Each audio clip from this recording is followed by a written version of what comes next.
Good morning. We're now on the third day of this second week. Yesterday, we were looking at the amazing story that as Israel is given permission by Antichrist to rebuild its temple, he makes a special covenant with them to enable them to do it. So these two witnesses appear at the same time, warning the Jewish people about what they're doing, with great power themselves, so no one can come against them and no one can stop them.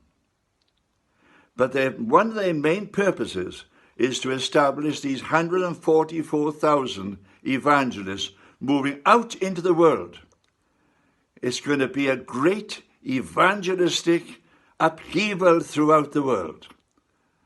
And at the same time, these groups which will be formed, these churches which will be established, will in fact be moving against and speaking against the Antichrist and the one world religion which will be going alongside him.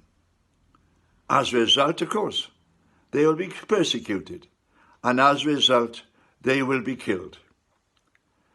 Now, when John sees in Revelation a vast number of people coming through with white robes, he says to one of the elders, "Who are these who are coming in at this time?" And one of the elders says to him, "These are those who have testified to Jesus and have lost their lives during this great time of tribulation. They're coming through in their millions because of the work of the evangelists." Of course, eventually, all these 144 evangelists will be captured by the Antichrist. And all these others who are being converted as well, they too will be captured, and they too will be killed, because he cannot stand this type of opposition, and he will not stand this type of opposition. He will convince the world that these people are the ones who have been causing trouble all the time.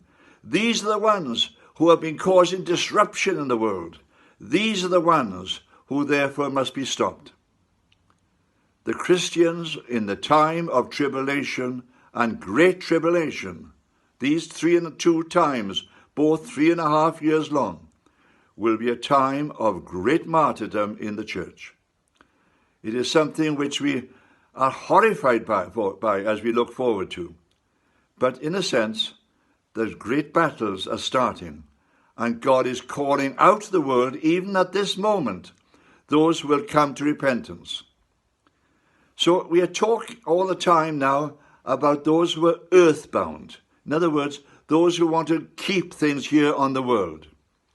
And there's also the talk of those who are heavenly bound, who are laying down their lives to witness to the truth. So all these things are developing at the same time. The first seal has been unleashed. Now, let's just move along now with the Antichrist for a while. You know, it's often said that there's honor amongst thieves. You know, it's not true. Even now, as Antichrist starts to develop his kingdom, there will be those who will object to it. Why should he have all the power? Why should he be doing this? Let's try and put him down. We are told he will start to control the world with 10 great leaders who will be established throughout the world. Remember again the beast that came out of the sea. He had 7 heads. He had 10 horns. Well, once again, we see these great powers being released in the world. 10 great centers of political control under and are owing allegiance to the Antichrist. But still there will be people saying, no, we will not submit to this. We will fight against it. And as you see the seals that John is looking at in Revelation, you find that the second seal is released. The second seal says a rider comes out, and the rider comes out and brings war into the world. This is, in fact, not going to be a time of peace.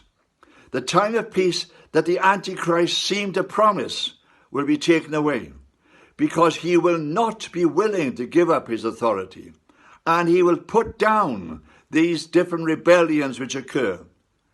In fact, he may even have to put it down using atomic weapons against them. He will have it his way. Having come to power, he is not going to release it in any way at all. And we are told that wars will occur throughout the world.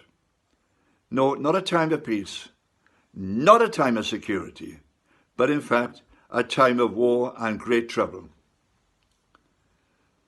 So much for the promises. You know, when Jesus was speaking to his own followers in his own ministry, he says, I come in the name of the Father. He said, but you won't accept me. But one day someone will come in his own name and you will accept him. Yes, everybody is willing to accept the Antichrist, but now they have to pay the penalty.